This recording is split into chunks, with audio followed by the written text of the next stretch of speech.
Hello, everybody. Hey, woo! It's so hard to be so quiet. It's so hard to be so quiet, right? Coffee Talk. Welcome, buddy. Welcome back to another episode of Coffee Talk. My special guest today is Tock Customs. Now, again, everybody, this has kind of been an exciting thing because Twitch is where I actually discovered this gentleman. In the before times, I had this YouTube channel, and I did YouTube videos, and I learned all about YouTube and making videos and making content.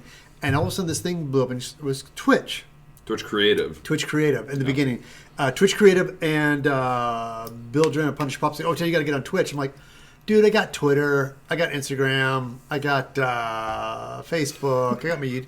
What do I need? What's a Twitter? What? No, got to go on Twitter. So I got on it. I started watching other people and started really falling in love with the whole Twitter aspect and the approach of that.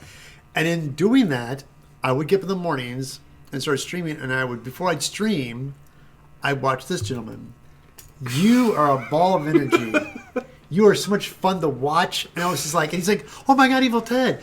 I watch your videos, and I learned so much from you." And I was like, "What?" So that's where we started our friendship. So our friendship started, and where were you when you started streaming? Where were you originally based out of? So I was in Milwaukee. By the way, hi everyone. I'm Tock Costume. If you don't know who I am, and yes, I am wearing my Corgi Creations shirt because if it weren't for Eric, I never would have learned how to airbrush. So this is my.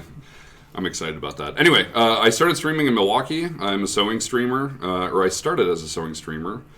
And I was inspired to start creating because I saw your videos and Bill's videos. But you were the first YouTube creator I ever watched.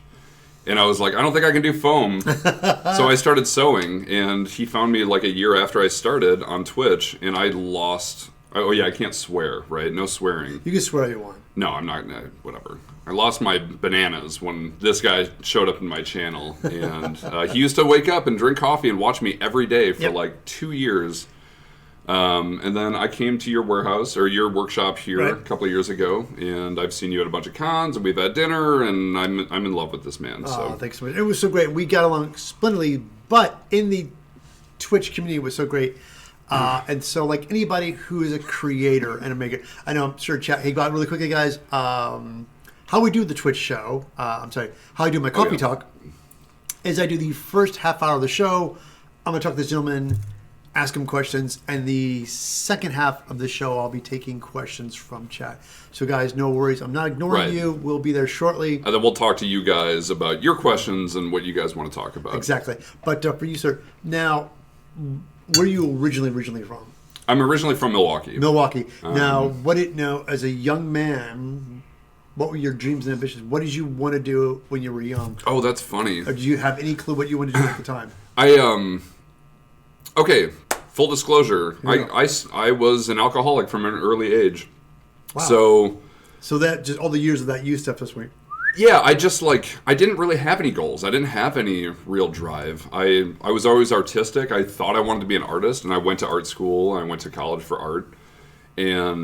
But I never really had genuine purpose. I didn't really like myself, to be honest. Wow. And that was a big struggle. So anyway, I went to art school, and I realized I don't want to be a traditional painter for I don't think I can do that. I don't think I'm that good. But I always wanted to create things.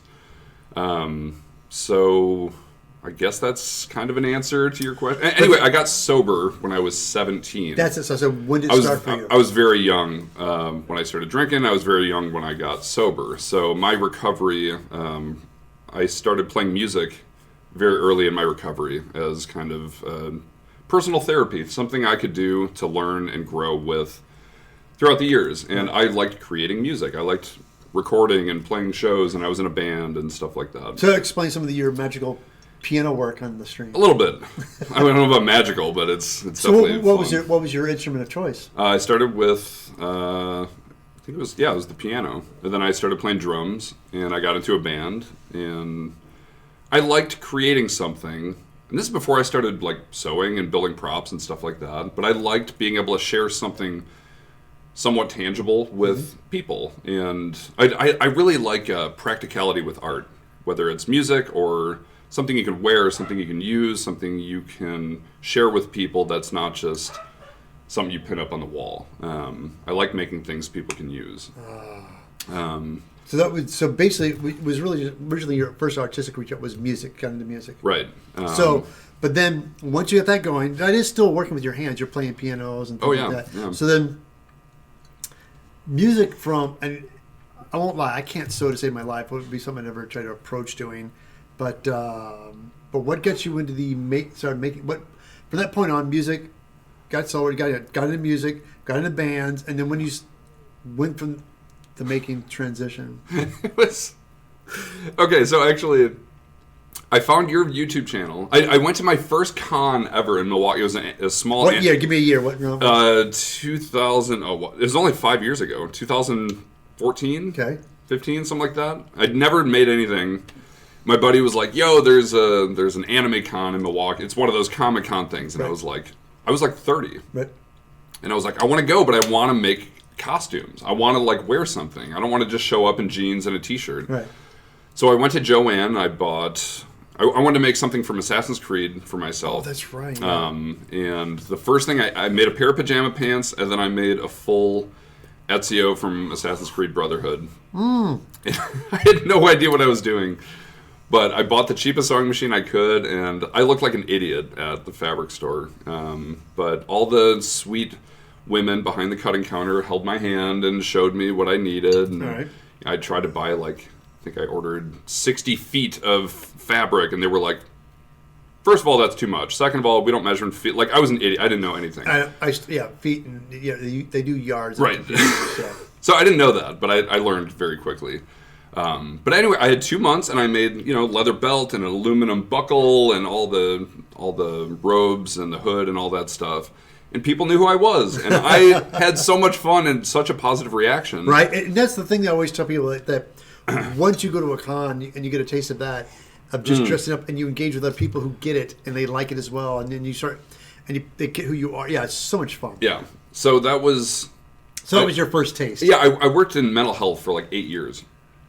Because I was in recovery, I really like helping people. So I worked in drug and alcohol treatment, inpatient, outpatient, all that stuff, detox, whatever. So I really like helping people, and I caught that creative bug that I made something and I saw such a positive reaction at that convention that every day after work I was trying to dissect my clothes, figure out how things were made, how to make bags, every day, and then made a bunch of Renaissance clothes, and I told 12. I made 12 Renaissance outfits and told all my friends that are jocks and big bar guys. I was like, "You guys have to come to the Ren Fair with me." They're like, "All right, this is gonna suck, but we'll do it." And they said, "What was the reaction when they got there?" They had way more. They said going to the joust at the Bristol Renaissance Fair in Wisconsin was the most exciting sporting event they'd ever been to, and they have a full court, jousting arena and all that. It was incredible. So I stayed with it. Then I started streaming. I quit my job, started a clothing company, started streaming, and that's about the time I met you. So right early in my creative career is when I started meeting a lot of people like you and Bill and Yaya Han and TNT Cosplay Supply and all these people that came into my Twitch channel because I was so goofy on stream. And yeah, so it has been a very fast and wild ride. In 5 years, I went from not knowing how to make anything to competing in competitions and being on your, coffee show out here in California. And again, it's that the fabrication aspect of things, that sewing, that once you started sewing, and I started talking about making foam armor, and that'd be, I can never done foam armor before, and I always explain to people, if you can sew and make patterns, you're halfway there, because pattern making and foam is basically the same thing in different medias. I have friends who are leather workers, and they're like, I have leather. Mm-hmm. I'm like, it's the same thing. It's just a different medium. And once you get comfortable with that, but exciting journey. I mean, to go from kind of whittling most of your young life away, saving it, coming back around, but and coming into creative and working with your hands. Right. And it's so, like I was saying before, it's so amazing to create things that people use. Like when I go to a con, I see people with my messenger bags or a pair of pants or something like that. Space pants are a big deal, which... really? Space pants. Space pants. Yeah. And even right now, I'm wearing my new... Oh, yeah, so, yeah, gosh, these... Wearing my new, Check 'em out. sexy lady tattoo. You know, these are that's the kind of clothes I like to make. Remember, I guess when we met Taco was in town, we got together to hang out and play games in this bowling alley. And as I was walking up, I'm like, oh, there, and as soon as I saw the pants from a distance, I said, that must be him. Yep. I saw him from a distance. I guess as soon as I spotted the pants, I said, it could either be a hot girl or Tock. And as soon as I saw the pants, I went, okay, it's not a hot girl, it's just Tock in pants. His pants gave it away. You can't be everything all at once, I suppose. But yeah, that's right. I met you at that bowling alley. You did, and it was incredible. The first thing Ted said was, "Point me to the bar. I need a cocktail right now." Yeah, he got away from drinking, and I find I drink more as I get older. What does that say? Yeah. But yeah, you really embraced the film. You did, and when we saw each other, I went to Texas for ACON. Yep. That's correct. And we got to meet up while they're out there. I got to hang out with TNT as well. And we all had dinner, and Todd said, I am doing the process of doing a costume. Oh, that's right. And I said, okay. And he showed me these pictures of what he wanted to do. And I was like, well, that's crazy. How much time do you have? It was very ambitious. 2 months. 2 months to build this costume. At the time, it was ambitious. I didn't realize he was going to go crazy and put lights in it. And fog. And fog and guitar. Yeah. And I have to say, I was very impressed with it. And of course, as we talk about it, I'll be throwing up images of it. The costume he built is amazing. Thank you. And you did this to enter... I submitted for the Twitchcon cosplay contest, in which I was selected as a finalist after 2 weeks of work. I submitted something that I thought was complete enough, and I was selected. And that's how they do it. They do is that because they don't expect you to have it done at the time. Right. So you have to show progress. And TwitchCon, for all you people who are watching this Coffee Talk, TwitchCon is the format we do the Twitch from. They do a convention once a year, and every year they do a costume contest. In that costume contest, they give away how much money again? Grand prize is $15,000, which stacks along with the travel stipend, and if you win best in category, and if you win Community's Choice. So I think it's still the biggest prize pool for a cosplay contest in North America. It's crazy. And also, they have different categories. The categories are... They are armor, needlework, special effects, and larger than life. And you were you? I was in special effects because I was all sound reactive lights and fog and stuff like that. And I have to say, big shout out to the judges at that cosplay contest. I would know. They get the most phenomenal judges every year. And I heard there was a couple of new people in the contest this year, and they were so thrilled to see that the judges actually care about the craftsmanship of each costume. It's not a popularity contest. It's not local people win everything like a lot of smaller local cons, but they actually do a fantastic job of judging what people actually create, which is amazing. Again, and also I want to take this opportunity to do a shout out here on Twitch, our dear friend Becky, better known as Going Ape Costume. Yeah, she won Larger Than Life. Best Larger Than Life. And she did this giant snake woman creature. And again, someday if she's ever in Los Angeles, I would love to have her on Coffee Talk. Oh, that would be great. Because she's awesome. Yeah, she lives in the middle of nowhere. Anyway, but yeah, it was my first foam armor build, and I need to make like a credit reel for all the people I want to thank, because I'd never done it, but it was like you know, right. Your pattern making and construction skills, Bill and Britt from Punished Props for their illustrator work and line work and making patterns, digital patterns. Now, how'd you learn electronics, which I'm completely in the dark, and how'd you learn about lighting? Who taught you lighting? The only person I can really give credit to is probably Svetlana and Benny from Kamui Cosplay and some of their videos. And they also have a book on it too, basic lighting. Buy their books. Buy my books. We can plug their books, right? Buy my books. Yeah, I love them. I can't wait to meet them at BlizzCon. Kamui made a book on basic lighting. I bought and I have and flipped through it, and that's something that scares me.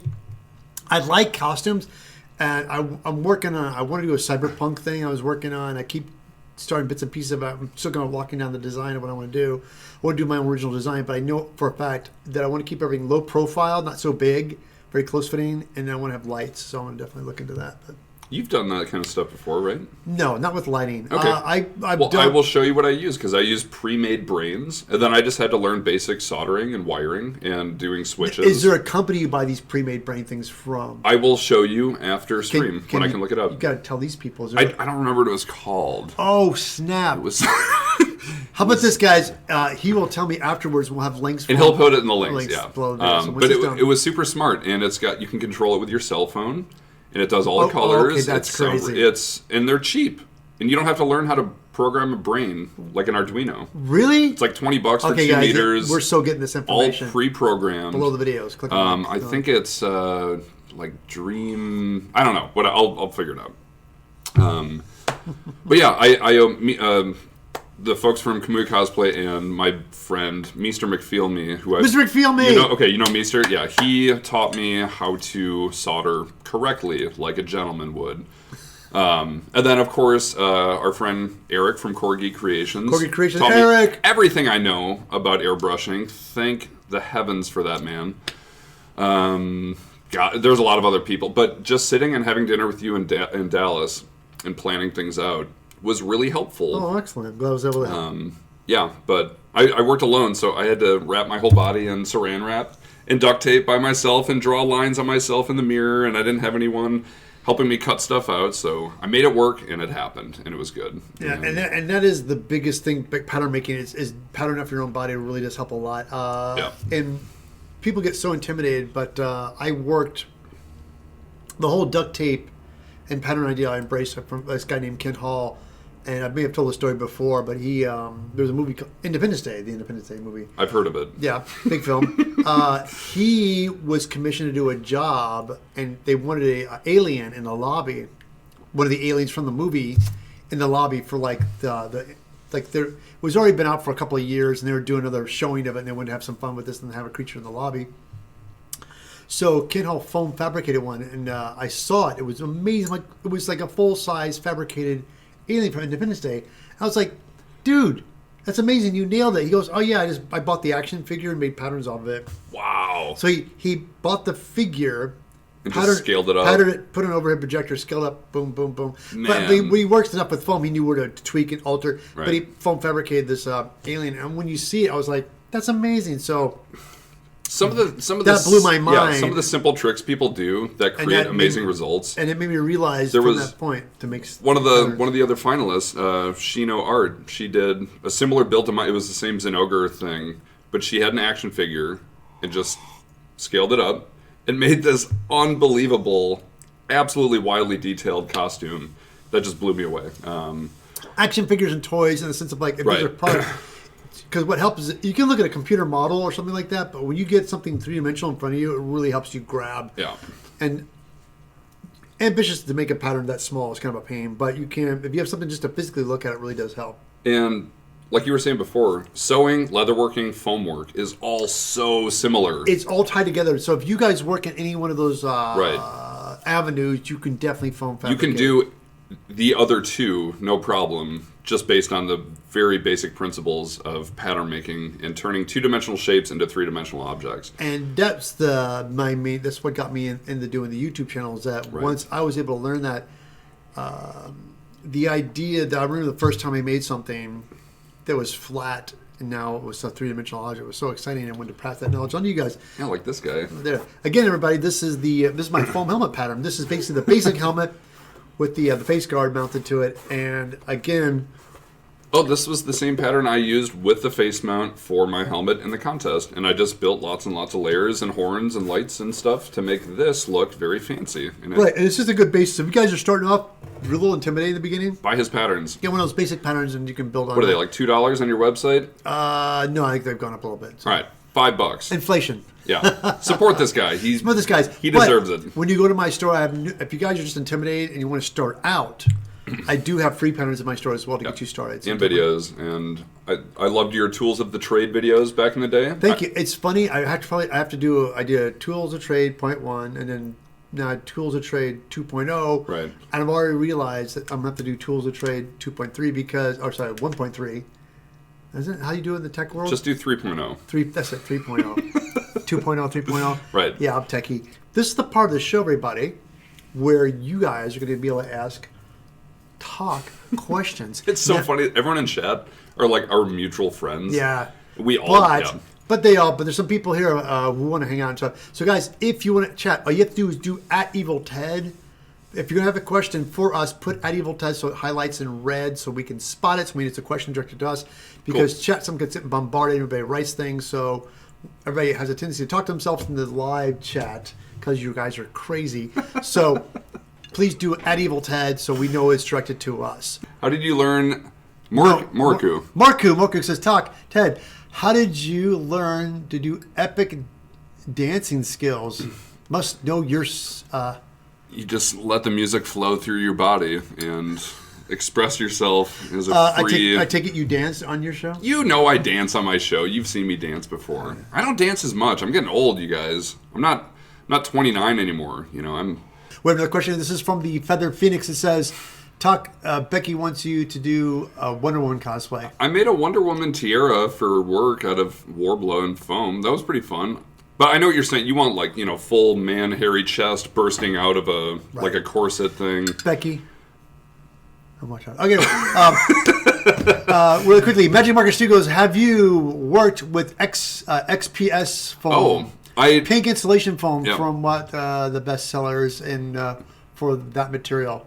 Pink installation foam. A friend of mine, Aimcrit in Dallas, came to my house and he's building. He's showing me how to do some prototypes, but he's doing a sword and shield with a Tock Costume logo on it, out of pink installation foam, and it actually works just like EVA foam, except you can't use barge because it just melts it. Yeah, I'll melt it. And it's not flexible at all. So it's good for static builds that you don't want to flex at all, which... I use installation foam. If something's a pattern, I have a little difficulty figuring out what something is. I carve it like a shoulder or a curve piece, and I'll put foil and duct tape and make a pattern off of that. Right. Great for pattern making. Great for pattern making. It's one thing I definitely use. And you can sculpt with it. You just got to stack it, layer it, and then carve out what you want. And there's Talk says, what will you never build? Hold on, let's get a better I never build anything from the band Nickelback. Yeah, I will never make anything from Nickelback, and I will never... What else do I hate? I like talking about things that I don't like. Real quick, guys. It goes, this is another great question. I think it's very amusing because can Tock fix the hole in Sylvia Slay's Nuka-Cola shirt after Ted failed? Actually, Tuna, I texted her like an hour ago, and I said, "Hey Sylvia, I'm at Ted's. You should come hang out." But we should tell her to bring the shirt. I could. He could easily. I could too. I just never got around to it. It's a sewing thing. How do you keep your motivation going for any project or streaming? We all have days off. You know what? Oh, dude, that's a hard... God, that's a tough question. That's good. Here's right for this thing. You know, I lack... That's a great question. It's directed to Tock, but I want to inject this thing too. Is that my biggest problem is that I have too many projects going at one time because I have things I have to build. I want to build for myself, but I have to make things for videos. I have to kind of multitask, and multitasking sucks. I'm not a fan of it. I don't recommend it to people. And if you have multiple projects and you find yourself surrounded by all these projects, stop and put focus on one project, one costume. And even sometimes if you hit a wall, what I've done is you've got to unplug. If you're working on something and you hit a wall and you can't get over it, what I've done, the best way to solve that problem is unplug, get away from it, get out of the house, go for a walk, go see a movie, hang out with some friends, and then decompress, then come back, whatever. And once you see it, what was wrong with it will stand out to you. And that's I found what used to happen to me a lot. I'd hit a wall, So you have to, in order for me to get away, you have to unplug. I guess my answer to that would be, I've had, I'm super prone to depression and anxiety and stuff like that. When I'm at home, like everyone thinks I'm super outgoing and social and whatever, but when I'm at home, I'm super quiet, and I like to work and make stuff. And going to cons and hanging out with other artists is super inspiring for me to like really be inspired by other people's artwork and really admire other people's craft, and then say, I wonder if I could do something like that, or I wonder if I could take that passion and put it to my own project. You know, having deadlines is nice to force you to do stuff, but it's not like positive. It's like, I have to get this done type of thing. So for me, being social which I have to force myself to do, when I travel. That helps a lot. So talk to other people. Stay close to good people and good artists and people that are supportive. That has been a really big help to me. I don't even have to live in LA to keep in touch with Hoku Props, who's right here, or Evil Ted, or whatever. And that's one thing that I said was so great about Twitch. Come here, buddy. Oh, wait, what's this? Everybody, hi guys. Hello, camera. Hello, everybody. Hi, guys. You guys know Hoku Props? Hoku Props. God. No. Really quickly, guys, this is a part of the show where we're going to start wrapping up the stream.